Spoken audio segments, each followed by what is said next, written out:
Hey, everybody. Thanks so much for tuning in to the BoxCast podcast, episode 2. My name is Josh. And I'm Wade. And I'm Gary. And we are so excited to have you back for our second episode. Today, we're talking about the do's and don'ts, affectionately, the donuts of live streaming. The donuts. And I am an expert at this, and the donuts. And I'm kicking it off because I think it's really important to talk about mistakes, and it's mistakes are going to happen in live streaming. It's inevitable, and it's the way it makes you better. And a lot of times during live events, you can be under a lot of pressure, and mistakes can feel really tough because everybody notices them, but they're important to address, and they're always going to help you grow a little bit. I find if you have a box of donuts beside you, it makes it completely easier. But yeah, well, I just stress eat, stress usually. eat. Yeah, right. Yeah, nope, totally. It helps a ton. All right, Josh. Well, let's hear it, man. What are some do's and don'ts or donuts of live streaming? My donut number one, I would say, is failing to understand the internet connection of where you're at. Absolutely. And not thoroughly testing it. Oh, man. Yeah. And I think the biggest mistake in my customer support days and then in my own personal experience, the biggest mistakes I've always made is just not testing and not understanding the connection itself. Right. Yeah, I would agree. And not doing that site visit like the day before, week before, 2 weeks before, or just, right. I mean, sometimes you can't, right? Like we might have a live streaming project coming up in September that's in North Carolina. That's 9 hours away. We're probably not going to be able to go down there and test it. But since we're in Cleveland, if we get a project and they're like, hey, I'm on the east side 30 minutes away, we're like, yeah, when can we come test? Mm-hmm. If it's a month away, can we test now? So single-handedly, when it comes to live streaming, let's boil this down to something like just basically easy for everybody to understand, right? Right. And we're not going to include BoxCast in this because we obviously make that easier for everybody. Right. But in the turn, the two most important things for live streaming is going to be, number one, the internet. The internet. Right. It's the lifeblood of your live stream. stream. Really delayed there, weren't you, pal? The internet. The internet. Yeah. So internet. And then what would you say the second thing is? I would audio. say, well, if it's a live stream, shouldn't you be able to see it? Oh, well, kind of, yeah. So maybe audio, video together? Audio, video together, or whatever. That combo is really important. Whatever software or product you're using to live stream is probably the next thing. Probably the next thing. The encoder then. The encoder. The That's service. how I put it. Yeah, But understanding that. Focusing back on the donuts of live streaming, internet, like seriously, if you don't have the internet, you're not live streaming regardless. Right? Yeah. Okay, so I know we did a webinar on that during the COVID days. Yeah. And that was a very cool webinar. I mean, we used all kinds of crazy stuff, but talk to me about internet. Like, you guys, obviously, again, we referenced in our first podcast, you guys have your own small business where you guys do video production and live streaming production. How, give me something. Tell me something about the internet. Like, what is the most frustrating thing that you've ever encountered when it comes to internet connections for live streaming? Slow connection speeds. And the hard thing to understand about the internet, I think, for people, the internet, like it's this big mysterious thing. Like but the Facebook? Right? Yeah, the Facebook. Like live streaming a video takes up a lot more data than making a phone call than absolutely. Watching a video on YouTube. Yeah, it usually the better the live stream, the more data that you're streaming with, and sometimes network connections in certain places just aren't built for that. And that can be like a common misconception is like, well, I've got Wi-Fi. So it's like people see it as like a pass fail, Right. But it's not. It's like there's a quantitative metric called upload speed that you have to follow. There's a whole back end requirement. Yeah. And it's one of those things that not all buildings necessarily have, but it's something you have to deal with and accept. And if the building doesn't have that, you got to find a backup plan. Yeah, for sure. And I mean, we've talked about this too in support realms, right? Like, I mean, just recently we've had clients who are calling from schools or, all kinds of organizations. Oh, man. And there's a network, like you're connected to Wi-Fi. Oh, I have a Wi-Fi connection and I have a hardwire connection. I'm connected to the internet either way, but it's the same network. Right. And it's the same speed connection, right? So, I mean, that's terrible. And I would say another frustrating thing about the internet is you talk to a lot of clients or you go to live stream something and again, they go to, we have public Wi-Fi. That should be fine. Oh, public Wi-Fi. We can do Facebook Live on our phone. And you're like, well, this is a little bit higher production thing. Like, we don't want to use public Wi-Fi at all costs. I like how nice you are about that. Yeah, and we started, like, we generally use the internet at a venue if we can, unless there's some crazy firewalls, and the IT team is like, no, you can't do that, blah, blah, blah, which usually you can work with them to get that figured out. Sure. As long as they're willing to work with you. But we have like a backup hotspot thing. Not a jetpack. Let me be very clear. Not one of those jetpack. black Verizon jetpack things that are small, like a little smaller than a cell phone. We have like something from Verizon. I think it costs $100, $50 a month, and you can physically plug into it. Oh, okay. And it has little antennas, and it's served So a us pretty 5G well. router.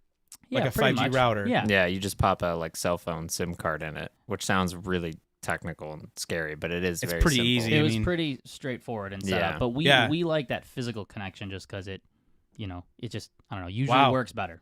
Okay, Even so if you're on a laptop streaming, I think it works better. So- but that's our backup. in Usually. this case, though, not all roads lead to Rome when it comes to internet streaming, right? So, I mean, let's break that down just real quick before we jump into the next part of the donuts of, live streaming right. events, what you should and shouldn't do. But you have Wi-Fi. Okay? Yeah. So, and Wi-Fi, and just so we can break it down for our listeners and viewers, Wi-Fi is a radio signal, just like cellular is a radio signal. And so there's going to be a lot of interference, and a lot of times it's unstable. Yeah. It can be used for live streaming in many cases. I've done it. You guys have done it. Like, if it's the only thing available, there's no hard line, you're going to have to use Wi-Fi. Yeah. So making sure that you don't have a ton of devices on that network using up most of that bandwidth is probably a good thing to check into. Yeah, But- and I would say, sorry, I'm going to go into a you little go. story time here. When we were Story time. live streaming graduation at John Marshall High School, first graduation, we had a network guy actually there with us. It was so important to them, which is rare, I would say. But Yeah. it was great. He was there on his computer making sure everything was working, and it was totally fine for all our tests, totally fine for the first couple minutes of the stream. Once all the students got it, Oh, and they connected. and they must have been connected on their phones and Yeah. Wi-Fi. Whoa. The stream went down for 2 or 3 minutes. oh. And luckily, the network guy was there, and he came to the same conclusion. Like, well, it happened when everyone got in there, and then I think he ended up fine tuning some stuff that and making bandwidth it so pie, baby. it wouldn't happen Yeah. again. He gave us more priority, I think, or something. Yeah, he figured it out on his Or end something. where something he, like that. he Whatever those limited AT them, guys do. because we had 2 more graduations that day. So could you Wow. imagine if it would have kept happening? Happening, That would have looked yeah. really bad on us. He just sprinkled some fairy dust over the network and said, Yeah. "Here you go, boys." He was like, ding, done. Yeah. Wow. Yeah. So, I mean, jumping into that scenario, I mean, priority on a network, having enough Yes. bandwidth, that's a huge thing. But a hardwired connection, we would all agree here, right? yes. That a hardwired connection is the most stable. Yeah. Yeah. Safety 100%. first. Safety first, right? Get a hardwire connection. Listen, I wanted to wear that shirt today where it said Ethernet is greater than yeah. Wi-Fi. Yeah. I wanted to wear that it. would be the answer. But I mean, in that sense, but you guys say you have a backup Wi-Fi, 5G Wi-Fi or 4G Wi-Fi router, or I'm sorry, cellular Yeah. hotspot router from Verizon. Yeah. Do you have good experience with using that? Yeah. Yeah, I And would say- sometimes it outperforms networks from buildings we're in just because, like I said, there's more cellular upload than there is like in the building upload. So Yeah, and I would say, and generally speaking, like with whatever encoder you're using for that, I would say we do turn the settings down on the encoder. Oh yeah, you bit, got to bring that down, because bro. we Yeah. don't want to be, example, BoxCaster Pro, 1080p 60 at 18 megs. On our cellular hotspot, we would burn through our data probably super quick. No, you bring that down So to 4. we always bring things down to like 720, 2 megs, Mhm. but to a normal viewer, it looks awesome. Yeah, yeah. Yeah, and then we can always Well, that makes sense. I mean, so again, just to recap on that, man. I mean, Wi-Fi, if you have to, cellular network as a backup is a great idea.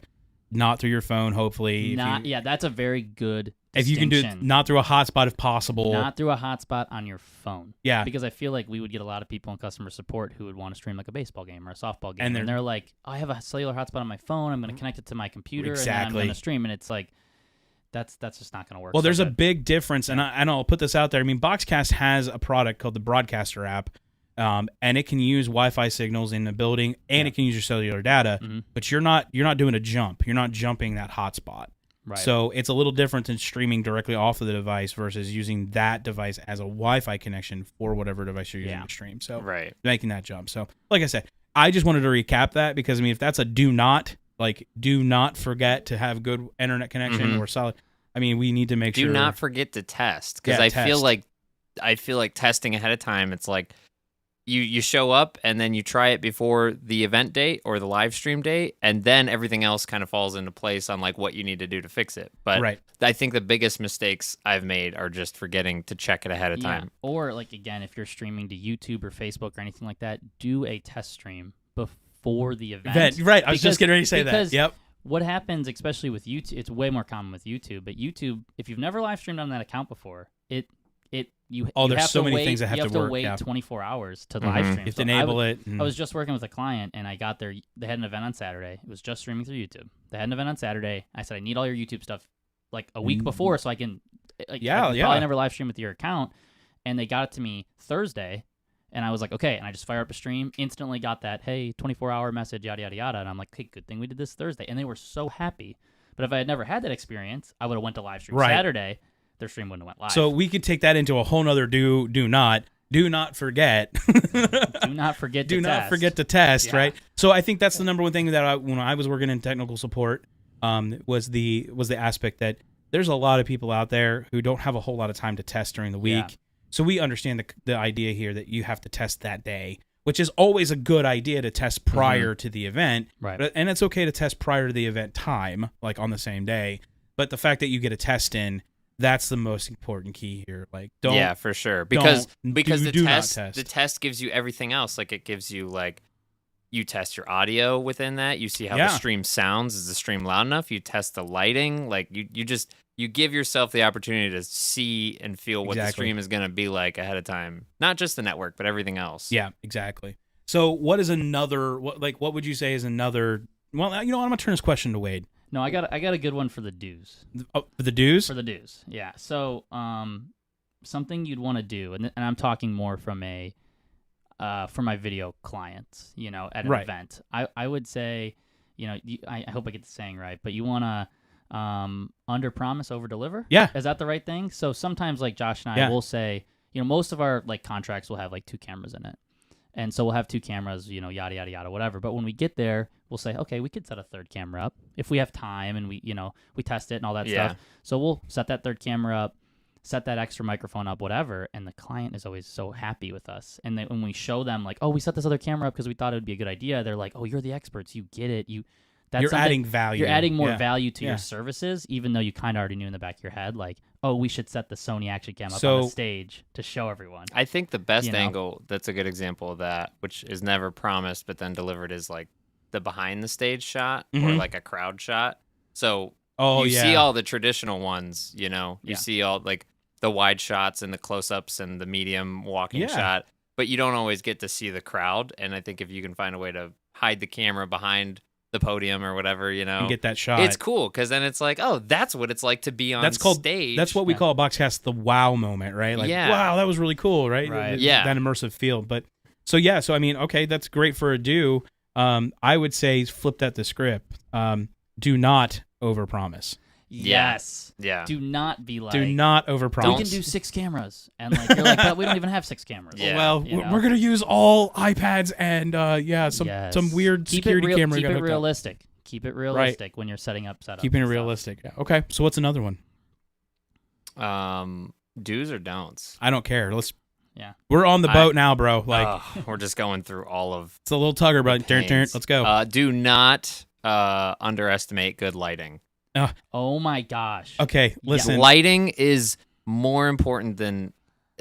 So I think lighting makes such a difference in everything. Like, should we preface this part of the conversation with the fact that you are a camera and light snob? Yeah, but it's important. Like, we know it's important. The camera doesn't light the scene, and it can't. It can only compensate for bad lighting. Right. Good cameras can only compensate for bad lighting, but just make sure it's well lit. Yeah, we had the best example of this. I'll put it on screen. We did 2 graduations. One that had professional lighting, and it had big spotlights hitting the stage. It also had backlighting for the speakers. Oh, that's cool. Backlighting, which we were like, gives you dimension. Like we're talking about headlight and back. Yeah. Like shows, like makes you feel like headlight? you're in a physical space. It was on the corner of the stage, and it was hitting the podium, which was on like the right side. Oh, that's of the stage. cool. People underestimate backlighting in a big way, but then it doesn't look like you're flat up against a wall. Or flat up which against is why here curtain. we have like other lights to light the scene compared to the lights that are hitting our face. So so the takeaway here is do not three-dimensional. Underestimate the value of good lighting. Of hiring it's a company really important. Bring in lighting. Even if you can't hire it, if you're in a church, forward light is the most important light, right? I would spend more money on lights than cameras, for sure. Oh, now we're going into a whole new topic. Sorry. Well, no, never mind. All right, I'm out. No, but And I'm hopping out of that. That was a hot take right there. I was Yeah. gonna say, I think you said it best with your camera can't light the scene. Which Yeah, I think no, a lot absolutely. of people try to force their camera and they'll turn their like ISO or exposure brightness Yeah. all the Just way turn up. it all the way up, and then right? it's really grainy and gross. But like we did one graduation that had pretty much perfect lighting. I loved it. It looked great. The next graduation we bring all the same gear, all the same cameras, but we were in a gymnasium and it just had The gym lights. the gym lights on, Oh, yeah. which is good for in person.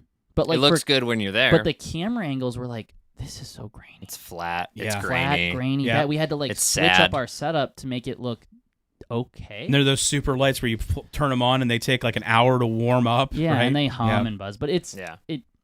good lighting. That's a good one. Okay, so Does do it not make you happy to underestimate- look at it, or does it make you sad? And if it makes you sad, then you're doing something wrong. So do not And underestimate. I'm the worst at that because I show up and I'm like, this room looks fine. Right. And then I put it on camera or I put it in a scene and I frame it and I'm like, ugh, Well, yeah. where are we? So don't underestimate the value of good lighting. Yeah, yeah. Good lighting. Okay. I'm gonna take the next one here on that one. Okay. I will say do not forget about audio. Yep. Good audio and great audio are very borderline, in my opinion.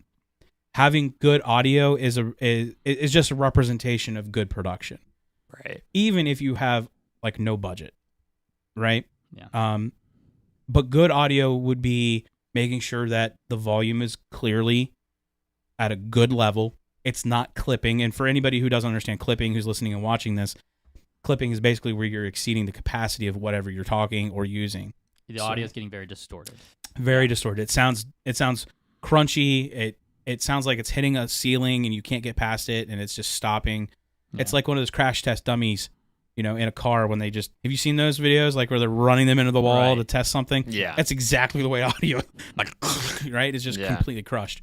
So I think good audio, it does boil down to making sure that, and I think, in my opinion, lighting, yes, being probably one of the suspect things in production is probably high on the list, but I think audio is right there with it.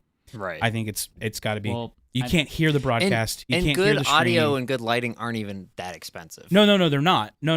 I mean, just having a decent area to film or Right, broadcast or even in a gymnasium, there's a difference between having a shotgun mic in the back of the room trying to pick up somebody who's like 50 feet away Right. versus investing in a $100 mixer and maybe a budget microphone and lav system to where you can pin it on somebody's collar so they Or can be heard. Even just Right. the $100 mixer with a 100-foot XLR, which is And a $30, and then a shotgun mic up top. or that's in front, yeah, something. or even like an SM58 from Shure. Yes. You just plug that thing in, put And it then- on a little stand, Yeah. and there it Have is. Yeah. It's right there in front of them. Yeah, and I think I mentioned this last podcast, and I know we're not going to get too into it, but audio is almost the most important thing. Almost, I think. We've got a lot of almost and No, are no, importance no, here, right? because, like I was saying, if your video and lighting is subpar, and you can still hear it, you're generally kind of happy. You're like, okay, Yes. the video kind of sucks, but I can hear it. I can hear the content that I'm trying to consume. It also depends on it also depends on what you're live streaming. Like Yeah. a concert audio is going to be way Yeah. more important. Well, I was going A to say sporting event, video is probably going to be more important. Yes. True. There you go. That's a good point. Because I was going to say, like, a speaker on stage, if they're clipping and their audio keeps cutting in and out or it sounds like horrible, you're like, I'm here to hear their content. And yeah, sure, I would like to see them also, but I'm Right. more important. But that's a good point because for sporting events, video is probably more important. Yeah. Well, in that Yeah. regard, I will say, because I'm a huge audio guy. Like, I Yeah. love audio. I love everything about it. I love learning it and, all those aspects. Right. I think in the audio world, it just, the difference between good and great is not the equipment you're using. Yeah. Okay? It's not, I'm going to be honest. I don't To- feel like I can do it on a budget mixer for a $50 mixer. I could do just as well with a $50 mixer and a microphone running 50 feet cable XLR to a mic as much as I could do with having the Shure MV7s, right? Yeah. Or Yeah. running, high quality digital consoles. Can you give us, like, the 2-minute crash course, what we could get you from good to great? Because I feel like, I'll talk for myself, Yeah. but I can do good audio. But that's about, I can plug things into a mixer. Yeah, but most people- but I can't do great audio. Right, but most people, when you think good audio, most people just want to be able to hear everything. Right. Like, I don't know how many times I was sitting in support and I get a viewer come in and asking, why isn't there audio? Because they're expecting audio on that broadcast. Yeah. Right? And so that, to me, having some audio that has decent level, that's good. Yeah. Like you can hear it. It's not like you're not hearing the crowd noise unless that's your intention, obviously, right? But having good enough audio that you can hear what's going on, you can be focused in, it's matching the video, and it's well in there. It's well produced within that realm. Great audio is learning the difference between what EQ is and how to do noise gate duckers, okay? Like a gate and a ducker system. Like how to bring out the low end, for example, a dog barking in the background. Right? How to mix that out? Like, what is a good level between 3 people speaking versus 1 person speaking? Right. You can take audio from good to great with just some very simple, very basic understandings of equalizers, gates and duckers, and mixing concepts. I think that's another in podcast, the live but- streaming. Probably is. Yeah. In the live video streaming world, to me, what takes audio from good to great is when you don't just have good speaker audio, but like you have sounds that bring you into the action. Sure, ambient noise, yeah. Ambient noise like makes it so much better. Like when I watch like the NBA finals and somebody hits a 3-point shot and you can hear the swoosh of the net, I get like so excited. Congratulations, Bucks, by the way. Congratulations. Yeah, congrats, Milwaukee. Way to go. You needed that one. Yeah. But that is amazing. It gives you like that feeling of your being there. And that is the thing that probably is really hard for a lot of people to even get like to that next step. Even like in a baseball game where you hear the crack of the bat against the ball. Yeah. That's an exciting moment to hear that ambient. Like, and most viewers don't even realize that that's happening. Right. Because it's that's so true, good that they don't even absolutely realize true. it. So But that's what like sometimes when we do events, like we have to we're not audio guys, but we try to consciously think like what other sounds can we bring in to make this good? If it's like a cooking demo, can we put a mic next to a pan or something and like hide So things? you can hear that sizzle. Yeah. You know, or chopping sounds or little things sizzle. like that. So it's really the important. takeaway here is do not underestimate good audio. Yeah. Like producing and and putting it it's in. definitely different in each situation, but the thing that's a definite do not is setting a camera up in the back of the room with no audio system and just picking up room audio. Just room audio. That's a definite. And again, for this podcast here, a big do not, to give you guys an example of like what would be a do not here, is just like using this wide camera or any of these cameras here and just using the camera audio. From the camera, Or a shotgun mic. Like if you're doing a podcast, you need to be pretty close to a mic. Yeah, the point of having an audio, and we are really going long on audio, but and this is a whole other topic for another day, but just really the point is like when you watch something, you should feel like you're sitting there. Yeah. Right? Yeah. You shouldn't feel like you're 25, 30 feet away. It should be like you're sitting there. Right. So, but yeah, I mean, I got another donut. A donut? Donut forget to record backup. Oh, Because backup media recordings. Because no matter what, we talked about internet at the beginning, but like no matter what, stuff happens. I had an event once where I was backup recording, but I had an event where like the ISP for all of Northeast Ohio just went down, and there was no service at all. And that's just like a like an act of God type of thing. But I was recording and I was like, okay, this is getting captured. And I think when you're live streaming, you're like, I've got the stream, but that's your only source of recording if you don't have a backup. Okay, so I know we're going to jump right into the next part of that from you. Okay, hold on. Hold that thought for a second. So backup recordings, absolutely, I agree with you in this. Do not forget to backup record really quickly, like in less than 10 seconds.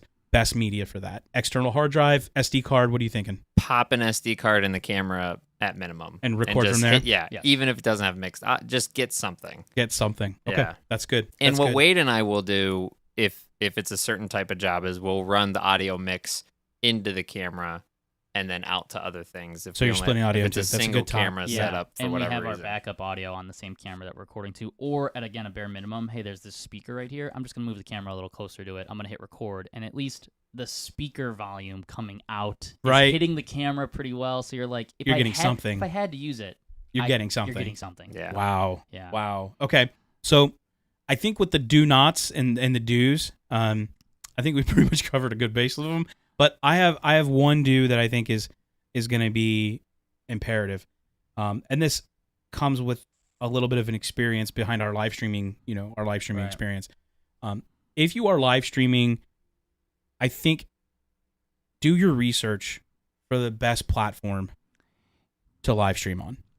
Like, I mean, there are so many options out there. Mm-hmm. You have live for Facebook Live. You have live for YouTube Live. I mean, just choosing a platform. And I mean, obviously this is the BoxCast podcast, so we're obviously going to plug BoxCast in here as like a great option. Yeah. But as a live streamer, finding the best option that fits your needs is more important. Cost obviously is going to probably be second to that, and then third would be your production. But right, and your do your viewers' research. needs. Yeah, I think a lot of that starts with like, well, what do you want the viewer experience to be like, and then you pick where it's going to end up. Absolutely, exactly. There are a lot of free options out there. There are a lot of paid options, and there are a lot of expensive paid options. Yeah. I would always tell people, especially when they ask me, like, well, what should I start with? Whatever. Should I sign up for BoxCast? It's like, let's slow down a little. Why don't you start live streaming at the level that's most comfortable for your organization? That could be, we're going to go to Facebook Live, and let's just start there. Let's build a community, and before you're putting all these dollars into it, make sure people want to watch the live stream and you're getting those viewers. Right. So do your research. And pick what, platforms are best, or hey, we're going to just start out on our Facebook group that we have that has 1,000 people in it. Like, let's just start there, build some traction. Then it's like, okay, now we want to go to YouTube. Now we want to go to Twitter. That's when it's like, now it's like you've hit the limit of that. We're getting that multiple destination thing kicking in. Yep. And you want to go to the next level. Right. So. That's good. That's a good point. Yeah. So I remember you guys telling me briefly last podcast, you guys talked about your MMA experience. Yeah. Listen, I'm like, so much fun. I want to hear. Just give me a quick rundown. What was that problem? I think you guys talked about internet, right? You said, we'll talk about this later, but oh man, the internet. What happened there? What was going on? We didn't go to the venue ahead of time, which would have. That's saved one of us your a lot of problematics. Do not do. Yeah. We didn't test ahead of time, so we got there, and we actually did have like 6 hours to set up and figure all of it out, but we didn't test ahead of time, and so we were left with this really bad internet connection. And what ended up happening is people were buying tickets to watch this event online, and so they it was were ticketed watching, online. It was ticketed, yeah. Oh wow! And they were spending like $20 a ticket or something, but there were a good amount of them, and it was virtually unwatchable. Now, luckily, we backup recorded, so we were able to deliver that to the client. But yeah, it was really just a bad viewer experience, and it was because of your internet connection. 100%, yeah. Everything else was kind of okay. You don't want to talk about the wireless dishes? Yeah. I brought these I brought these wireless dishes that I didn't really know how to use. Our background dropped out, guys. Oh no. Yeah. I'll explain it real quick. So the internet was in the office, which is in the front of the building, and we were in another room that was a decent bit away. Josh brought these wireless dishes. It was literally like my second time ever doing multicam, so I don't know. Josh brings these wireless dishes to wirelessly send the signal. Usually works. It actually worked. That's the crazy thing, is it actually did work. But if we had gone beforehand and tested, we could have advised the client, like, the internet's horrible. We're going to have a problem. We're going to have a problem. I didn't know if you wanted to share the story for the other MMA time where you had to wait, like, all day for that guy, and then you had to, like, run, like, a 200-foot Ethernet cable down at Nautica or whatever. Oh, at Nautica. Yeah. I tried really hard. This is how important hardline is you went through all that so you could run I had to, hardline. like, talk to 6 different people to get a hardline connection. And it was just the most painstaking like situation of my life. And this is before you had the hotspot router from Verizon. We didn't have that backup solution. Yeah. You didn't have that backup solution. We could only use an internet connection there. And we had to just jump through so many different hoops. We had to do like a little social engineering, Oh yeah. Where you got to like play the game a little and schmooze people and be really nice. And it's weird. And IT people, God bless them, but they're not always like really excited to talk to you, especially someone like me that I'm like, hey, I'm Josh. I'm here to live stream.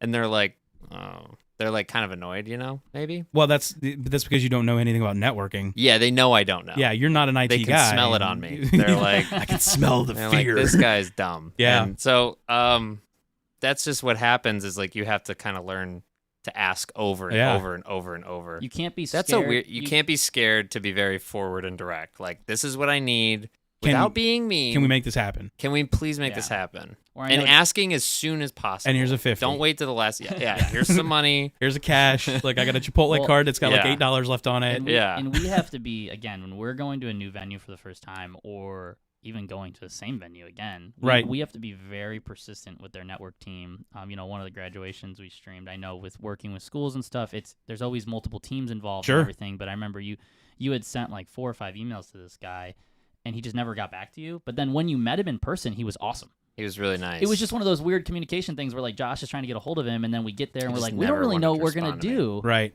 And then when he showed up, he's like, oh, I got you guys, blah blah this, and we're like, this guy's so great. But like, you just have to keep being persistent. And if you have a client, you have to tell them we need internet, we need this. So just so everybody's aware that if you're a networking major, or if you have a networking degree and you don't work right now in the networking space, the Cleveland Video Company is looking for a network specialist. Oh yeah. They are hiring a network but specialist. you have to be nice to us. Yeah, and you have to slip them a 50 and a Chipotle card with $8 left on it, right? That's awesome. Well, speaking of things in that nature, how about our awesome equipment? Yeah. Oh my gosh. Yeah, we gotta plug this. It's that sponsor plug, baby. Yeah, we all love it. Sure, you're amazing. Sure, I'll plug Sure. Pure awesomeness with Shure. Listen, if you don't have a Shure product, that's okay. Shure sells them, and they're fantastic.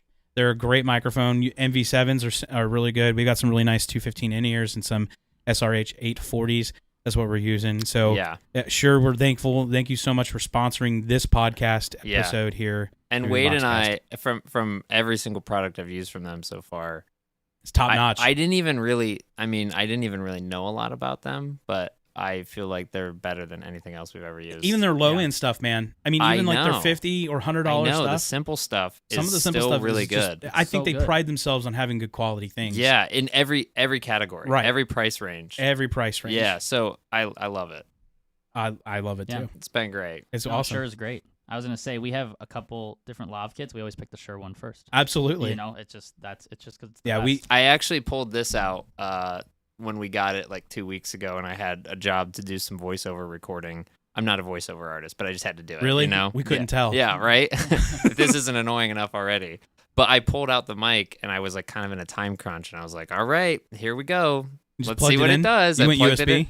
Yeah, I did USB into my computer, and I was like, whoa, this is already the best voiceover mic I've ever used. Done. Yeah, the MV7. The MV7. Yeah, the MV7. Yeah, so if you want to know more about Shure's products, visit Shure.com, and you can learn more about each one of their products and each one of the things that they operate and use.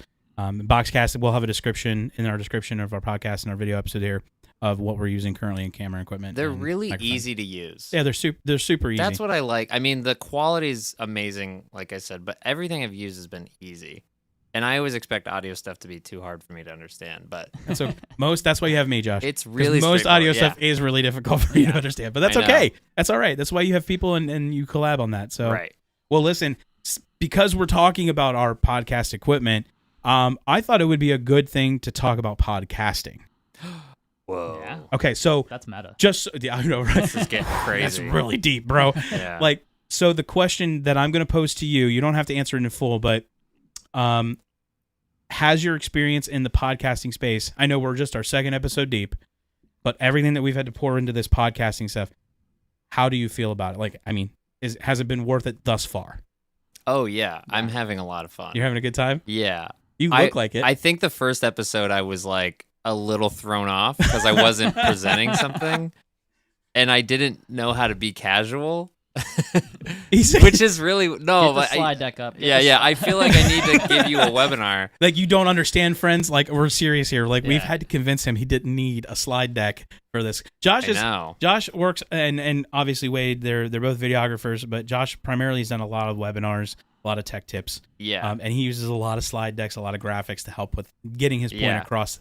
So he's kind of stuck in that. I'm not used to not having visual aids. Yeah, visual aids. I'm always like, I can just add Wade's that your visual aid. Yeah, I get to look at Wade. I would say, no, the podcasting's been fun. Yeah. I mean, when we are truly very passionate about video, live streaming, production, and stuff like that. So for us, I know in the last podcast, Gary, I'm so happy you wrapped it up. We could have talked for 3 hours. Yeah, probably. We could talk for 3 hours this one. Like, Josh and I could talk about this all day. And I know, like, when we've talked to you in the past, it's like, oh, I got to call Gary really quick to ask him a question. And I'm like, okay, Gary, we just talked for 45 minutes. I thought this was going to be a 5-minute call. 5-minute conversation, right? And, like, so it always happens. Just being able to, every time. Talk about our experiences and what we've done. Yeah. Because I think maybe we mentioned in the last episode, Josh and I have been doing this for like 9 years now. I don't think you mentioned that, but that's good to know. So we've been doing about 9 years of video, audio, and it took a long time to get to where we were, and we've had a lot of mistakes along the way. Well, So we're happy to share them. We anything- still make mistakes. And we Oh still yeah. yeah. Oh yeah, we know, we've seen them, but but I mean, anything worth doing takes some time and effort to learn and do, and to just tweak your production. But like in the podcasting space, I've done podcasting a lot. I love the podcast. I think it's one of the coolest things in the whole world outside of doing live streaming. Right. I'm a big audio nerd because I love audio equipment, and I love. My wife doesn't necessarily love it so much because I buy it all the time, but it's one of those things. So I thought maybe we could talk just briefly, and I'm glad you guys are enjoying the experience because it's cool to be able to sit in front of a microphone and discuss the things that we know and just to shoot the breeze about it. Man. Yeah. Talk about the woes, the cool things, the goofy things.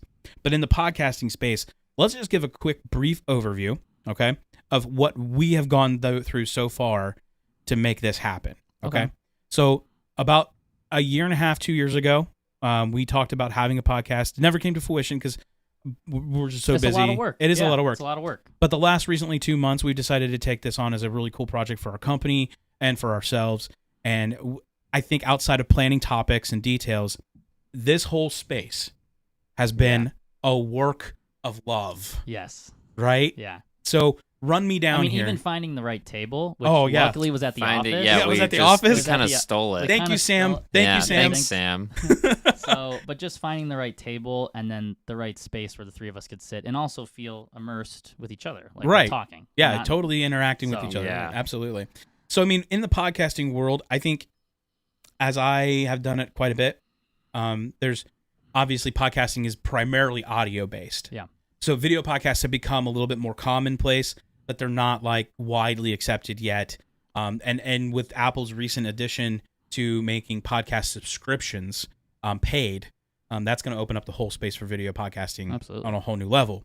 But like we got started with a concept that we wanted to literally give out our expertise and our woes and our joys about live streaming, video, audio production. Right, I think that's kind of the consensus Yeah, here, I think right? that's kind of the goal of the podcast. The goal of I'd the say. cop, Yeah. right? And not only that, but obviously we want to give shout outs to our company. We want to give shout outs to Shure, who sponsors us. We want to give shout outs to other organizations that are doing great things in the video and live streaming industry. Right. Sneak peeks coming up in our podcast. We got a couple of guests coming in from, one's going to come in from PTZOptics, and then we have another guest from Shure who's actually going to come in and talk with us and enjoy some time with us. We got to get her some coffee. We gotta get her some good coffee. Absolutely. And donuts. And donuts. Yeah, donuts right here in the middle of the table. Right. But I think we started off with the concept that we just wanted to have a really cool, fun, informative, educational thing that would give clients, people who listen to our podcast that are not clients, the opportunity to excel, to increase, to grow. And obviously, if they had a long drive to work, they need something to listen to. Right. That's a joke on that end because Yeah. I'll probably be in the back listening to this all the time. But we really wanted a good quality stuff. And we didn't go great quality, did we? I mean, we're not jumping great quality here. No. Like, No. I'm going to be honest. Sure gave. Go ahead. I was just gonna say a lot of it is on a pretty tight budget. Oh, it's a tight budget. Yeah. I would say. A lot of it is like kind of like sneaky stuff that looks really good, but isn't Right. very expensive. Yeah, it's not very expensive. Yeah. Like, I mean, Sure obviously sponsored us with microphones and headphones and in-ears, but Yeah. the MV7 microphone is a great podcasting mic. That's what it's designed for. It's $250. Yeah. Right. What's the other one that's like $500? So the SMB7. Okay. Yeah, Sure's SMB7 Yeah. is a really good, excellent recording microphone. It's great for podcasting too. It's Yeah. like $499. But for so what we're $500. doing, this is perfect. This You is can perfect. change the settings on these though. Yeah, you the can. App. Absolutely. So it doesn't have to just live as like a voiceover / podcast only. No, it can I be. actually did an event. I did a college orientation with these on the table. And they're not mine. I just noticed that that's what they were. And they had two speakers at like a round table. Oh, and okay. they used it as like a 2-person microphone. Oh, okay, yeah. It was just a condenser in the middle of But the table. You don't And even it have sounded to great. Do, no, it does. I mean, they usually do, but you don't have to do podcasting with the SMB7 or the MV7. You don't have to do it. Yeah. Just a really nice, decent condenser mic, or even a dynamic microphone Yeah. is fantastic to use on a little stand like what Wade's got here. Tabletop stand. In fact, actually, if you can see in the background, I got a couple of those microphones right there. That's what I use to start podcasting.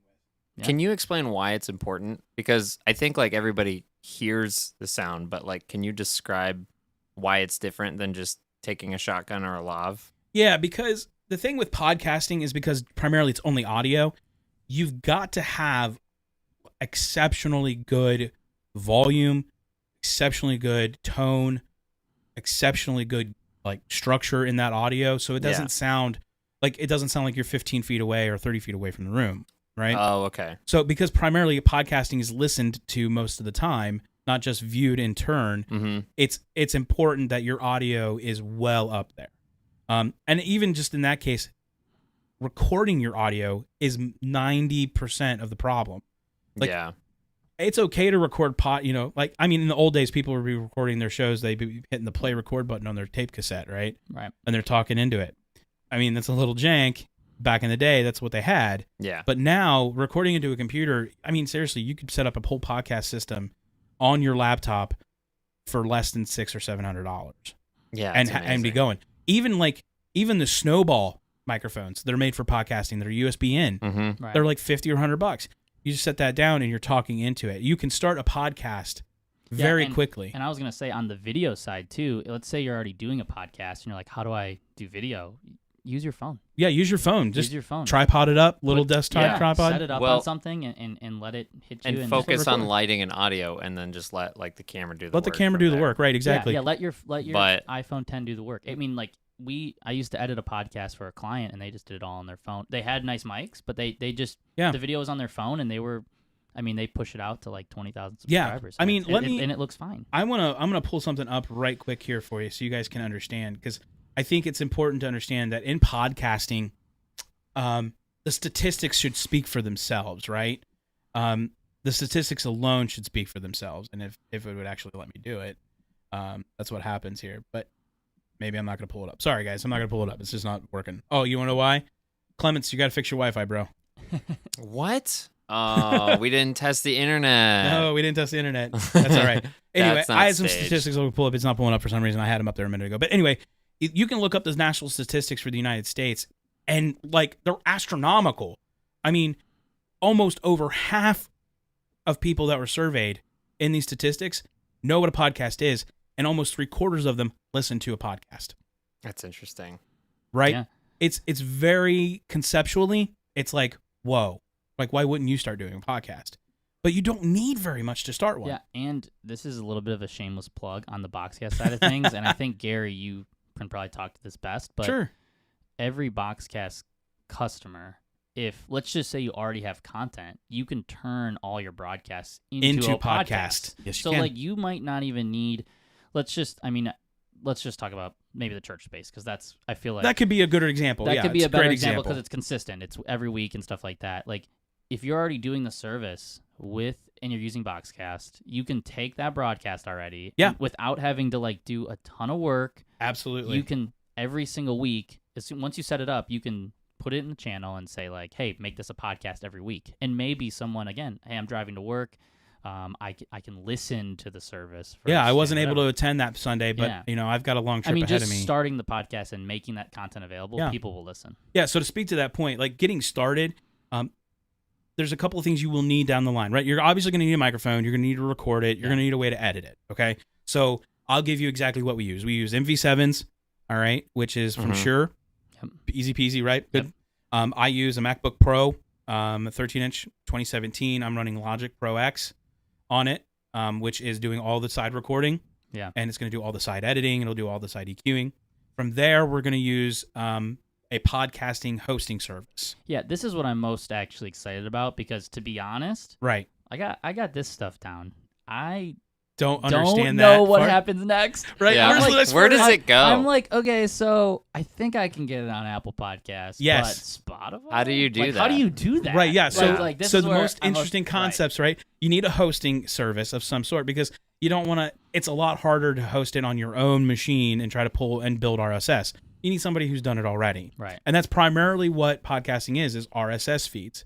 It's made out in RSS. Sure. So like Podbean or Podcast Go or BoxCast, for example, if they can produce you an RSS feed, you can take that RSS feed and it costs nothing, absolutely nothing, to send it to Apple, to send it to Google Play, to send it to Spotify, to send it to iHeartRadio.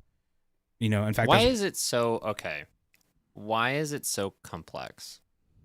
In what regard? Like, why can't you just take your audio file and post it in Apple Podcasts? It has to be on a server That's of some what you sort. instinctively think, though, right? Like, Yeah, but see, the Apple's not the server. Apple's just the ingester, so they just take it in. oh, they're not hosting. They're not hosting the file. it. Yeah, you got to host the file somewhere. Oh, Yep.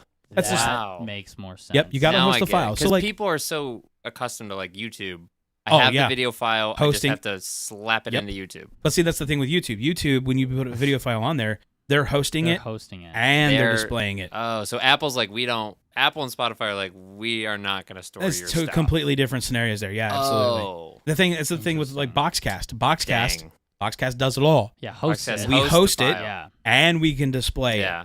Yes. Now, when it comes to RSS feed out for like podcasting, you got to send that over to a podcast service. And that podcast service is going to be Apple, iTunes, Got podcasting, or it's like Podcast Connect, they call it, or Spotify, or Google Play, or Got iHeartRadio, it. Okay. or 45 different other Sure. podcasting services out there. Got it. But once you get it out there, then that's when the real fun, because after you've recorded it, I mean, that's the most fun to me is recording it, right? Yeah. But then after you've recorded it and you've got it ready to go and you're ready to upload, now it's becoming creative. Like your logo, if you want a really cool logo, and really to be decent clear, name. you don't have to upload that every time, right? You just put the RSS feed in, let's just say Apple Podcast, and then whatever service you're using to host it updates it. You right? upload to that service, correct? Yes. And then they send And it they out to send the it out. podcast I just channels. wanted to make that clear. Yeah, That's what I absolutely. thought, Yeah. Yeah, you upload it to that service like BoxCast if you're doing broadcasts on a regular basis, or if you're using Podbean. Yeah. So once it's set up, it's not a set it and forget it, but once it's set up with those The services, RSS is static, it's ready to go. Can you yeah. explain what RSS is as if I Oh was goodness, me? It's basically a URL back to a server that has all the hosted files. So it's like a link that hosts all Oh, the that's files. easy. But I mean, legitimately, that's all it is. It's a link with all the stuff in it. That Yeah, you it's just a have. callback to the part of the There you server, go. the file, There you the go. folder, or the People like servers. me. It- It's a link. To Who's your more stuff. concerned about lighting and cameras? Yeah. I get it, but yeah. So I mean, in that regard, like I told you, I mean, $500-$600 can get you into an easy setup for podcasting, and you can do it. And podcast. I mean, I'm not going to call out specific podcasts, but there are people who've been doing podcasting for years, and they've tweaked their service. They've tweaked what they've got. Yeah. They got a lot of content, and I think that's the most difficult thing. Is aside from the audio portion, like editing, kind of getting the recording in, learning how to do that. The most difficult thing is content, because I mean, it takes a lot for people to come up with things to talk about or things to discuss. I'm sure if you've listened to any iHeartRadio conversation on the internet or on radio broadcasts and like ads and stuff, what you hear is iHeartRadio is your number one source destination for podcasting, and then they talk about a podcast that's brand new, like some kind of murder mystery or some kind of But that's the thing. People will listen to a podcast because they want to hear a story or they want to hear a topic or discussion. I think it's like hanging out with people. Oh, yeah, no, totally. I feel like that's what a podcast is for me. It has to It's feel like- that way. It feels like I'm hanging out with those people. Yeah, no, for sure. Well, that's why I just chose don't you get two. to talk to them. Yeah. But like not even just hosting it, but listening to it. I feel like it's like a way of kind of It's a way of getting to know someone and also get information Diving or deep. pick their brain. Yeah, know? absolutely. Yeah. And I mean, there's a lot of interactivity that can happen in a podcast if you are willing to take that step. Okay? Yeah. So, I mean, having a decent website built, obviously, these are extra things you don't absolutely need. A lot of podcasting services actually give you the ability to host a page directly with that service. mm-hmm. Like podcast.co, they offer, I believe I used to use them a long time ago, but they offer a web page. So does Podbean. You can actually build out your own website page with your episodes listed, and it's fairly easy, fairly simple. Yeah. Or they can link it out to a separate website. Or if Got you it. just want to put it on the podcast services, you can do that. So, I mean, just in short, again, let's just do a little recap here in the podcasting space, right? Microphone, recording software of some sort, editing software, hopefully. Yep. Right? Hosting service, Hosting service. big one. You need a hosting service. And then channels out. Hosting service that gives you the RSS feed. That gives you the Because RSS. YouTube doesn't do that, right? Like you couldn't host everything. Actually, on I YouTube. don't know if YouTube does an RSS or not. Maybe we could look it up. That's something we need to look we could up. pop it up on the screen if we. Yeah, figure it out. absolutely. So But I mean, that in turn, that's the easiest method for getting Right. started. You don't need the most expensive equipment. I mean, find a pretty good quality microphone. right, and I think we preach this quite a bit. It's like it's the getting started part. Get started with it. It's hard to get started. Get started.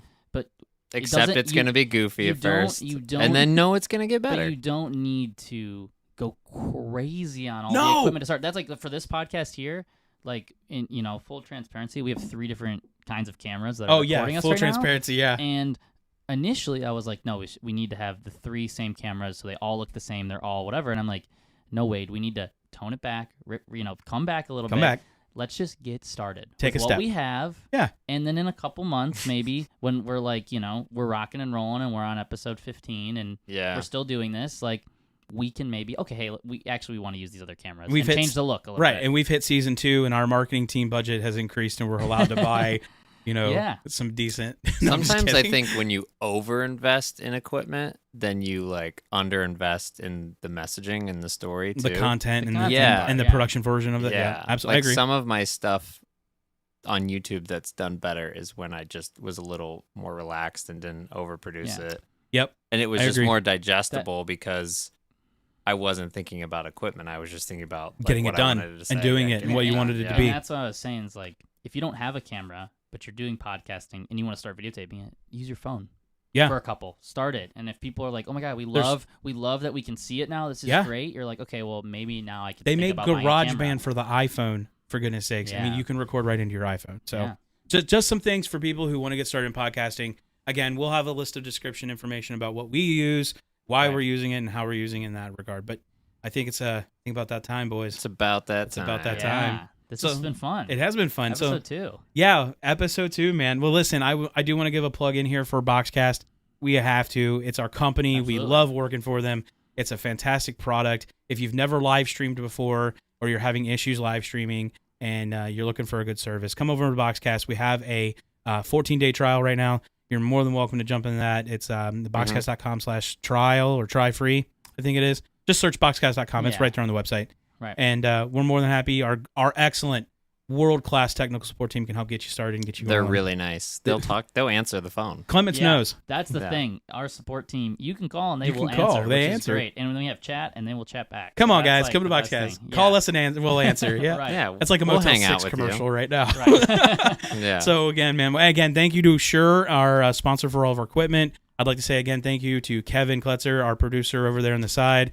Again, a master of the A10 switcher. Wow. He's killing it. All right, man. Well, do you want to take us out or do you want me to do it? You can do it. All right. Well, this has been the BoxCast podcast. My name is Gary. Whoa. Whoa. You Okay. failed that After one. you Sorry. No. I'm leaving that in here. Okay. I'm totally leaving that. My name is Gary. My name is Wade. And I'm Josh. And we appreciate you listening. Thanks again, guys. Have a good one.